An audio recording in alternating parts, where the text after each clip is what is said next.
नमस्कार दोस्तों, एक बार फिर से आपका स्वागत करता हूं हमारे चैनल टेट स्टडी और हमारी नई वीडियो में। तो जैसा कि आप देख रहे हैं कि हमारे चैनल पर हमने रीट, सीटेट और एमपीटेट की सीरीज़ चलाई हुई है मनोविज्ञान की, जिसके तहत हम रोज़ नए नए वीडियोस लाकर आपको मनोविज्ञान में जो है महत्वपूर्ण सिद्धांत से लेकर महत्वपूर्ण टॉपिक को कवर करते चल रहे हैं। तो आज की वीडियो में हम देखने वाले हैं उसी प्रकार से राष्ट्रीय पाठचर्या की एक रूपरेखा 2005 या जिसे हम एनसीएफ 2005 कहते हैं, इससे संबंधित वीडियो आज की यहाँ पर है। और आज इसका फुल डिटेल्स वीडियो है, तो इससे बाहर कोई क्वेश्चन नहीं जाएगा एग्ज़ाम में, इस चीज़ की गारंटी मैं देता हूँ। बस आपको आखिरी तक इस वीडियो को देखना है और अच्छे से इसको समझ लेना है, इसके बाद आपका कोई क्वेश्चन गलत नहीं होगा। तो यहाँ पर हम देखने वाले हैं कि किस प्रकार से एग्ज़ाम में क्वेश्चन आते हैं, क्वेश्चन की प्रकृति कैसी होती है, तभी हम एग्ज़ाम में क्वेश्चन को सही कर पाएंगे। तो जैसे कि हम देख सकते हैं कि इसके हमने कुछ पॉइंट्स बनाए हुए हैं, इसके आधार पर मैं आपको समझाने वाला हूँ। जैसे कि वहाँ पर क्वेश्चन आता है कि एनसीएफ कब बनकर तैयार हुआ, तो याद रखिएगा पहला पॉइंट हम देख सकते हैं, मई 2005 को एनसीएफ बनकर तैयार हो चुका था। तो सबसे पहला क्वेश्चन तो ये बनता है। साथ ही बन सकता है कि एनसीएफ 2005 के अध्यक्ष कौन चुने गए थे, तो यहाँ पर आपको याद रखने की ज़रूरत है एनसीईआरटी के प्रोफेसर यशपाल जी इनके जो है अध्यक्ष चुने गए थे। तो इस प्रकार के क्वेश्चन वहाँ पर पूछे जाते हैं कई बार, तो ये क्वेश्चन तो बहुत बार पूछा गया है। दूसरा पॉइंट हम देख सकते हैं, प्रोफेसर नामवर सिंह को एनसीएफ 2005 का भाषाई सलाहकार नियुक्त किया गया था। तो आपको वहाँ पर भाषाई सलाहकार यदि पूछ लिया जाए तो आपको वहाँ पर प्रोफेसर नामवर सिंह लगाना है। तीसरा क्वेश्चन हम देख सकते हैं, 1 जुलाई 2005 से भारत में एनसीएफ 2005 लागू कर दिया गया था। यानी कि क्वेश्चन आ जाए कि भारत में कब से एनसीएफ 2005 को पूर्ण रूप से लागू कर दिया गया, तो 1 जुलाई 2005 हम वहाँ पर लगाएंगे। आगे बढ़ते हैं। अब एनसीएफ 2005 में कुल 5 अध्याय हैं। तो इसके प्रथम अध्याय का आरंभ कैसे हुआ? आरंभ करते समय वहाँ पर रविन्द्रनाथ टैगोर के प्रसिद्ध निबंध सभ्यता की प्रगति का एक पद रखा गया है, उससे इसकी शुरुआत हुई है। वह पद है, सृजनात्मकता एवं उदार आनंद बचपन की कुंजी है, किंतु इस नासमझ वयस्क संसार से इसकी विकृति का खतरा है। इसमें से क्वेश्चन नहीं आता है, लेकिन एज इट इसलिए मैंने इसको ऐसे ही आपको बता दिया ताकि अच्छा रहे। अब यहाँ से आपको ध्यान से देखना है, यहाँ से क्वेश्चन आता है प्रथम अध्याय में इसके क्या है। इसके 5 अध्याय हैं, पांचों अध्याय की डिटेल्स मैं आपको दूंगा। प्रथम अध्याय में इसके स्वतंत्रता के बाद से भारतीय पाठचर्या में जितने भी परिवर्तन हुए हैं उनको प्रथम अध्याय में शामिल किया गया है। दूसरे अध्याय में क्या है? दूसरे अध्याय में एनसीएफ के उद्देश्य निश्चित किए गए हैं कि भाई हमारे एनसीएफ के जो भी उद्देश्य है वो दूसरे अध्याय में वहाँ पर डाले गए हैं। और तीसरे अध्याय में यहाँ पर हमारे एनसीएफ के निर्देश हैं। चौथे अध्याय में सभी नीति निर्देशक सिद्धांत हैं। और पांचवें अध्याय में, इसके 5वें अध्याय में ध्यान से देखिएगा, सभी भाषा संबंधी सुझाव दिए गए हैं। अब मैं आपसे एक क्वेश्चन पूछता हूँ। अभी कुछ ही देर पहले मैंने बताया कि एनसीएफ के भाषाई सलाहकार कोई चुने गए थे, तो वो कौन है? तो आप याद जरूर से आपको याद होगा, उनका नाम था प्रोफेसर नामवर सिंह। याद रखिएगा, प्रोफेसर नामवर सिंह एनसीएफ 2005 के भाषाई सलाहकार थे सिंह। अब जैसा कि पहले अध्याय में तो इसके परिवर्तन हैं और दूसरे में इसके उद्देश्य है, तो हम उद्देश्यों को अच्छे से देखने वाले हैं। इसके क्या क्या उद्देश्य हैं? इसका मुख्य उद्देश्य शिक्षा को बोझ रहित करना है, मूल्यांकन प्रक्रिया को लचीला बनाना है, शिक्षा को बहुउद्देशीय बनाना है। दोस्तों ये सभी जो है पीडीएफ जो है हमारा, ये आप डाउनलोड कर सकते हैं हमारे टेलीग्राम चैनल से, जिसका लिंक मैंने डिस्क्रिप्शन में आपको दे दिया है, ताकि आप उसे अच्छे से डाउनलोड करके कभी भी जब आप फ्री हों तो उसे पढ़कर अच्छे से याद रख सकें। बिना किसी भेदभाव के सभी को एक समान सुविधाएं उपलब्ध कराना, अर्थात समावेशी शिक्षा की व्यवस्था करना। दोस्तों समावेशी शिक्षा वो होती है जिसमें सभी प्रकार के बच्चे, चाहे वो विशिष्ट हो, चाहे प्रतिभाशाली हो, सृजनशील हो, किसी भी प्रकार के बच्चे हो, चाहे वो विकलांग बच्चे हो, सभी एक साथ बिना किसी भेदभाव के पढ़ते हों, उसे समावेशी शिक्षा कहते हैं। तो समावेशी शिक्षा भी इसका एक उद्देश्य है। अध्यापक एवं विद्यार्थी के संबंधों में मधुरता लाना भी इसका एक उद्देश्य है। शिक्षण प्रक्रिया को रटने की पद्धति से मुक्त करना, अर्थात कुंजी जो उपलब्ध होती है बाजार में उसके ऊपर रोक लगाना भी इसका एक उद्देश्य है।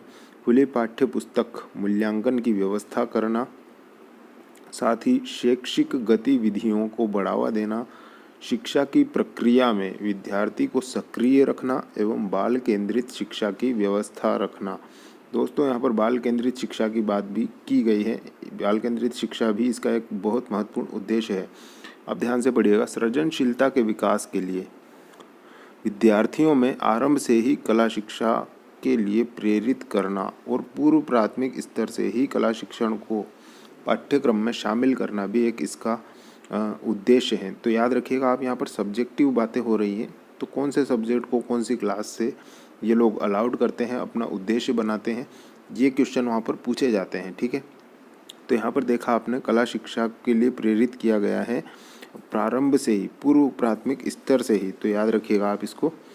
दूसरा है यहाँ पर विद्यार्थियों में सामाजिक परिवर्तनों एवं समाज से अनुबंधन करने के लिए तथा इनको जानने के लिए पर्यावरण अध्ययन को विशेष रूप से पाठ्यचर्या में स्थान दिया जाना चाहिए, ये भी एक इसका उद्देश्य है। अब पढ़ते हैं हम यहाँ पर NCF 2005 के निर्देश। तो पहला निर्देश है, यहाँ पर फिर से सब्जेक्टिव बात हुई है, गणित विषय को तार्किक क्षमताओं के विकास के लिए विद्यार्थियों को क्रिया करने के लिए सक्रिय रखने के लिए पाठ्यचर्या में शामिल कीजिए, है ना। तो यहाँ पर गणित विषय को शामिल करने की बात की गई है। समाज के ज्ञान के लिए विज्ञान शिक्षण को पाठ्यचर्या में स्थान देना। और यहाँ पर तीसरा हम देखेंगे, मानवीय गुणों के विकास के लिए प्राथमिक स्तर से ही पर्यावरण शिक्षा को बढ़ावा देना। यहाँ पर फिर से पर्यावरण शिक्षण की बात की गई है। और अगला हम देखेंगे, बच्चों में सृजनशीलता के विकास के लिए विद्यार्थी अध्यापक अनुपात 30:1 करना। ये अगर क्वेश्चन पूछ लिया जाए आपको, तो आपको याद होना चाहिए NCF 2005 के अनुसार ऐसा कहा गया है, तो आपको अच्छे से याद रखना है। शिक्षण की प्रक्रिया में शिक्षक को प्रेरक के रूप में स्थान देना, ठीक है। साथ ही सहायक सामग्री का अनिवार्य रूप से शिक्षण प्रक्रिया में शामिल करना NCF 2005 का एक निर्देश है। औपचारिक एवं अनौपचारिक तथा निरौपचारिक खेलों को बढ़ावा देना और विद्यार्थियों को उनसे जोड़ना भी इसका एक निर्देश है। विद्यार्थियों को सीखने का स्वतंत्र वातावरण प्रदान करना। आगे बढ़ते हैं, सतत एवं समग्र मूल्यांकन प्रणाली को अनिवार्य रूप से लागू करना। दोस्तों, सतत एवं समग्र मूल्यांकन प्रणाली को ही CCE कहते हैं। तो ये अगर आपने ये भी नहीं देखा है तो हमारे वीडियो पड़े हुए हैं, उनको आप देख सकते हैं, डिस्क्रिप्शन में मैं लिंक दे दूंगा। आगे बढ़ते हैं, विद्यालय में विद्यार्थियों के लिए समुचित संसाधन उपलब्ध कराना भी NCF 2005 का निर्देश है। साथ ही अब आप ध्यान से देखिएगा, विद्यार्थियों में प्रतिस्पर्धा का भाव उत्पन्न करना, ठीक है, देख रहे हैं इनकी गणित, प्रतिस्पर्धा का भाव उत्पन्न करना और क्रियात्मक कौशलों का विकास करना। जब बच्चों में प्रतिस्पर्धा की भावना उत्पन्न होगी तो वो ज़्यादा अच्छे से एक दूसरे से तेज शिक्षा ग्रहण करना कोशिश करेंगे। लेकिन वहाँ पर रटने की पद्धति से मुक्त रहने की बात भी इसी NCF में की गई है। और साथ ही क्रियात्मक कौशलों का विकास किया जा रहा है, यानी कि करके सीखने पर ही बल दे रहे हैं, जिससे कि बच्चे का ज्ञान स्थायी हो, ना कि रटंत ज्ञान हो। विद्यालयी शिक्षा की पूरी तरह से क्रिया प्रदान यानी कि क्रियात्मक करना, देखिए वही बात यहाँ पर बताई गई है।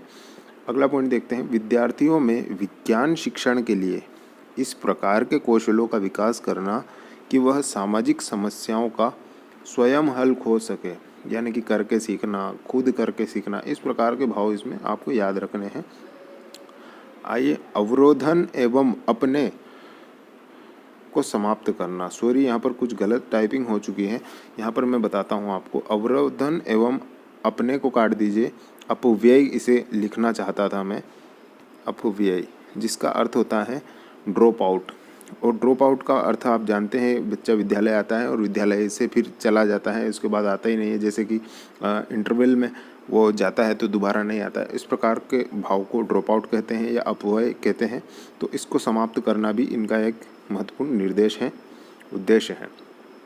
आगे बढ़ते हैं NCF 2005 के नीति निर्देशक सिद्धांतों की ओर। अब इसके नीति निर्देशक सिद्धांत पढ़ेंगे हम। पहला पॉइंट देखते हैं, शिक्षण प्रक्रिया को रटने की पद्धति से मुक्त करना भी इसका एक नीति निर्देशक सिद्धांत है। दूसरा है, मूल्यांकन प्रक्रिया को लचीला बनाना एवं कक्षागत गतिविधियों से जोड़ना। ठीक है, यानी कि जो गतिविधियां कक्षा में हो रही है उसी प्रकार से उनसे जोड़कर उनसे संबंधित मूल्यांकन प्रक्रिया हो तो बच्चे के लिए अच्छा होता है। आगे बढ़ते हैं, संपूर्ण ज्ञान को पाठशाला के बाहरी वातावरण से जोड़ना। नेक्स्ट, पाठचर्या को विद्यार्थी के चौमुखी विकास के लिए योग्य कराना। ठीक है, अब आप देख रहे हैं कितने अच्छे यहाँ पर जो है पॉइंट्स यहाँ पर दिए गए हैं।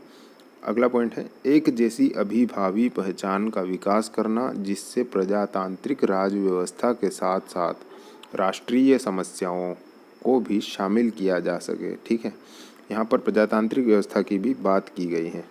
अब यहाँ पर भाषा संबंधी सुझाव मैं आपको बताने वाला हूँ और आपको फिर से मैं रिमाइंड करवाने वाला हूँ कि भाषा संबंधी सुझाव से याद आता है कि हमारे NCF 2005 के भाषाई समिति के सलाहकार कौन हैं? प्रोफेसर नामवर सिंह जी हैं। और साथ ही हमको ये भी याद रखना है कि NCF 2005 के अध्यक्ष कौन हैं? तो प्रोफेसर यशपाल जी, जो कि NCERT के अध्यक्ष थे हमारे। ठीक है, आगे बढ़ते हैं, भाषा संबंधी सुझाव। पहला पॉइंट है, प्राथमिक स्तर पर शिक्षा का माध्यम अनिवार्य रूप से मातृभाषा के रूप में अथवा उसी भाषा के रूप में करना जो बालक टूटी फूटी भाषा घर पर बोलता है। ठीक है, आगे बढ़ते हैं यहाँ पर दूसरे पॉइंट की ओर, हिंदी भाषा को राजभाषा के रूप में पाठचर्या में स्थान देना। ठीक है, यहाँ पर आप देख लीजिए, ना कि राष्ट्रभाषा कहा गया है, यहाँ पर राजभाषा कहा गया है। ये क्वेश्चन भी पूछा जाता है कि हिंदी भाषा कौन सी भाषा है हमारे देश की। ऑप्शन में आपको राजभाषा लगाना है, राष्ट्रभाषा नहीं लगाना है। ठीक है, हिंदी भाषा को राजभाषा के रूप में स्थान दिया गया है। दूसरा पॉइंट है, संस्कृत भाषा को आधुनिक भाषा के रूप में स्थान देना। ठीक है, तो हिंदी भाषा हमारी राजभाषा हो गई और संस्कृत भाषा हमारी आधुनिक भाषा हो गई। अगली बात करते हैं, तीसरा, अंग्रेजी भाषा को अंतर्राष्ट्रीय भाषा के रूप में पाठचर्या में स्थान देना।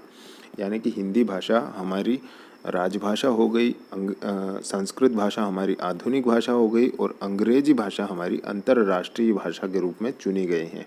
अब देखिए, अंग्रेजी भाषा का शिक्षण कक्षा 1 से ही आरंभ कर दें, किंतु इस प्रकार का शिक्षण किया जाए कि राजभाषा की अवनति ना हो। यानी कि अंग्रेजी भाषा को कक्षा 1 से ही पढ़ाया जाए, लेकिन इस प्रकार से शिक्षण दिया जाए कि हिंदी को बच्चा सीखने में कठिनाई उत्पन्न ना हो। ठीक है, नेक्स्ट, विद्यार्थियों को बहुभाषी बनाना NCF का एक महत्वपूर्ण उद्देश्य रहा है। यानी कि एक बच्चे को बहुत सारी भाषाएं आनी चाहिए, एक से ज़्यादा भाषाएं आनी चाहिए। अब देखिए, जिस प्रकार से अंग्रेजी को कक्षा 1 से स्थान दिया था, उसी प्रकार से संस्कृत भाषा को कक्षा 6 से पाठचर्या में स्थान देने का एक पॉइंट भी लिखा हुआ है। नेक्स्ट, भारत में राजभाषा को बढ़ावा देना। हमारी राजभाषा को भारत में बढ़ावा देना भी इसका एक उद्देश्य है। पूरे भारत में अनिवार्य रूप से त्रिभाषा सूत्र लागू करना। अब आप त्रिभाषा सूत्र समझ लीजिए, जिस प्रकार से अहिंदी भाषी राज्य के लोग तृतीय भाषा के रूप में हिंदी भाषा का अध्ययन करते हैं, उसी प्रकार से उन लोगों का ये कहना है कि जो हिंदी भाषी राज्य हैं, जैसे राजस्थान, हमारे यहाँ भाषा बोली जाती है हिंदी, तो हम हिंदी का ही अध्ययन करेंगे तो हमारे लिए तो आसान होगा। इस प्रकार से उनका कहना ये है कि इनको तृतीय भाषा के रूप में हिंदी के अलावा कोई अलग भाषा का अध्ययन करना आवश्यक हो। तो उसी प्रकार से NCF 2005 ने त्रिभाषा सूत्र सभी जगह पर लागू किया था। तो दोस्तों, आज की वीडियो में इतना ही। बढ़ते हैं नेक्स्ट वीडियो की ओर, आगे ज़रूर मिलेंगे। अगर ये वीडियो पसंद आए तो इसे लाइक कीजिए, शेयर कीजिए और चैनल को सब्सक्राइब कीजिए। धन्यवाद।